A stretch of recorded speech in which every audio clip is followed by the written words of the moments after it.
is Anton, but since I was a boy, my friends have called me Sly. No reference to Stallone. I mean, I wish it was, but it's not. I have always been very determined, very hands-on, and hardworking. I have worked since I was 14, saving every dollar. At age 23, I was finally able to buy my first house. I had been keeping an eye on this old vacant house I had seen one day when I was riding my bike. I was young and it kind of creeped me out. You know that feeling you get when you are being watched? That's how I felt each time I rode past this house. As I got older and more confident, I put it to the back of my mind and didn't let it bother me. It was a pretty basic house on a lot of property. You could not see a neighbor in any direction. It was pretty secluded, but I knew I could make it into something nice one day. It had been about a year since I had drove past the place. One day on my way home there was an accident. Not a bad one, but the police were rerouting people to a street to the left of the accident. I was the last car in line. When I got to the officer, he flagged me to go right instead. I knew the area, so it was no big deal.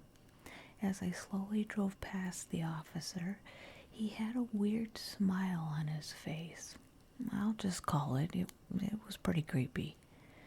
Thinking, what the hell is wrong with this guy? I just proceeded past and took the street on the right, the whole time being followed by the stare of this creepy cop.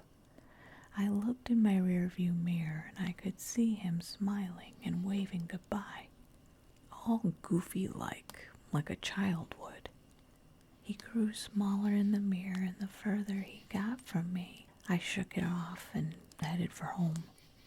This road was very desolate. It would take me about 4 miles out of my way, but I was actually okay with it. It was a nice day, and it seemed like it would be a quiet ride.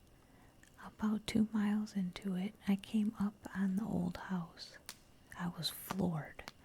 I had forgotten all about it. I stopped abruptly and pulled into the long driveway. There it was, right on the front door, for sale by Whittington Bank. Surrounding the for sale sign were condemned and foreclosure notices. Everything was grown over. The house was in worse condition than I remembered, and it was falling apart back then. Broken windows and a front door swinging in the breeze invited me to go in to take a quick peek. I was confident no one was living there. The inside was better than the outside as far as being clean. It looked like it was probably built in the late 40s or early 50s. I don't know that anything had been updated since then. As I walked through room by room, I suddenly had that feeling from my childhood. There it was. I was being watched again. I shook it off and told myself once I got this place, that creepy feeling would go away. I walked around the back, still unsure if this was the place for me. Then I saw this old barn. You couldn't see it from the road, but this thing was enormous. It looked like an Amish-built barn, which wasn't uncommon for this area. They were very desired because they were always huge and built to last. That sealed the deal. I entered the barn through one of the small doors. Inside it was musty and dark. Everything seemed pretty normal, other than the chains hanging from the rafters. There had to be about 30 of them. Each one stopped about 6 feet from the floor. Every chain had been hung with the precision of a man priding himself on its purpose. What their purpose was? I had no idea.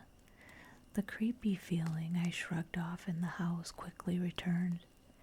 As I walked out of the barn, my mind started playing tricks on me. I swore I could hear screaming coming from the barn. I spun around, and it stopped. Cautiously, I poked my head through the door. It was just as I had left it, only one chain was swaying side to side. It had to have been an animal, a cat, a bird, or something. I don't know. I always say, if you can't see it, it doesn't exist. Just then a voice said, "You, Anton?" When I turned around to see who it was, I didn't recognize the old man standing before me, who somehow knew my name. I asked if we knew each other. He said, "We share a..." Then he paused. "We'll just call it an interest." "What interest?" "Guess it doesn't matter. You and this place are a good fit." "Some things are by design," he said. I thought to myself, okay, what home did this guy come from? He was very weathered, dirty, and to be honest, he smelled really bad. "Name's Cooper. I live next door. Out here, that means a quarter mile to your right, or the only house to your right." He turned and began to walk away. Without looking back, he told me he doesn't get any visitors, so if I come by, he'll know. I tried to be clever and yelled, "All right, Coop, you take care." He stopped and just stood with his back to me. After an unnerving long pause, he turned around and told me his name is Cooper, unless I wanted him to call me Sly. "How in the world do you know my name, Cooper?" He just turned and walked away without another word. I watched him until he hit the edge of the forest, and it was like he disappeared. Trying to regain self-control, I said to myself, "Okay, Sly, you just met your first crazy neighbor." But he did say he lives a quarter mile down to my right. Oh, crap. Which way was I standing when he said that? I laughed and told myself, "Nah, I don't care. I'm buying this place." Being a bank sale, my offer was graciously accepted. I closed within days. They gave me the keys and said good luck. I worked steady on the house to try to make it livable. After about 2 weeks, I needed some help, so I called some of my buddies. They were a big help, but I should have remembered how my friends were. Once the work was done, it was party time. They organized like soldiers. 2 went for beer, 3 made a bonfire, and 3 more went for food.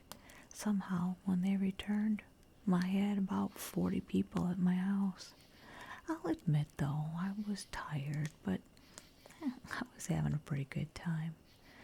There was even a young lady I was exchanging smiles with. I knew it wasn't going to go anywhere, but the flirting felt pretty nice. Standing at the bonfire, I noticed a shape out by the tree line. It was getting late, so I did the right thing and lowered the music to wind the party down. Quickly, the party slowed to about 10 people. I was sure that shape at the tree line was Cooper. I kept looking that way. Cooper, or whoever it was out there, was gone. I sat in one of the chairs around the fire. Suddenly, the flirty girl sat down next to me. We did introductions and some small talk and, where you went to school, etc. I asked who she was here with. She said no one. Confused, I asked how she got here. She said she walked. From where? About a quarter mile down the street to the right. Oh, you know Cooper? She laughed and told me she calls him Dad. Then she said, he's a bit of a handful until you get to know him. Was that him watching from the tree line, I asked. Maybe, but you'll notice a lot of watching around here. Then she said she wouldn't be here if she wasn't watching. Well played, I said. Glad you came by. She gave me that flirty smile that had been working me all night. We talked for hours. When I looked up, everyone else was gone. Wow, no goodbyes or thanks for the beers, buddy. She said they could tell we have a connection that goes deeper than them. I thought this girl was a little off, But knowing who her dad was and the number of beers I'd had, I overlooked it. Finally, I asked, "What do you know about this place?" "You mean your house?" she asked, "or the horrible barn rituals?" "What rituals? Is that what all those chains are for?" She told me she didn't want to scare me. Scare me? I'm pretty sure I just crapped myself. "Calm down," she said. "It happened a long time ago." I leaned in closer. And? Well, back in the 50s, there was a group of bad people in this area. The leader, or master, lived here. Many rituals were performed in here. She pointed to the barn. The police found 30 people in there. It was supposed to be an offering to something dark. When the police found them, they could not identify a single person. There were no fingerprints or missing persons reports. No one knew who they were, and all these years later, they still don't know. "Are you serious?" I screamed. "This is my house." Then she said she didn't witness it. It's just what she heard. Just then, a hand clutched my shoulder. I literally screamed. I turned to see Cooper standing behind me. In a commanding voice, he said, "She's expected home now." Then he walked off into the darkness. She stood up and started to leave. "Take care," I told her. By this time, I was ready for some me time. She smiled that flirty smile, but it had no effect on me. She told me she'd see me soon, and that all her life she'd been drawn to this place. She giggled and disappeared into the darkness.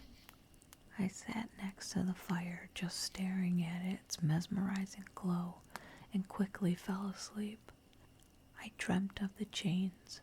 I was standing in the barn. The images of the people were vivid. I walked through them like a maze. I awoke to my own screaming, my fists clenched and my heart pounding. I knew how real this was. I grabbed the cool end of a half-burned log from the fire. I took it to the barn. As I approached, I could hear the chains hitting each other. Unlike before, when I entered the barn, they didn't stop. All of the rusted chains aggressively swung in a random fashion. Unable to get through, I dropped the log.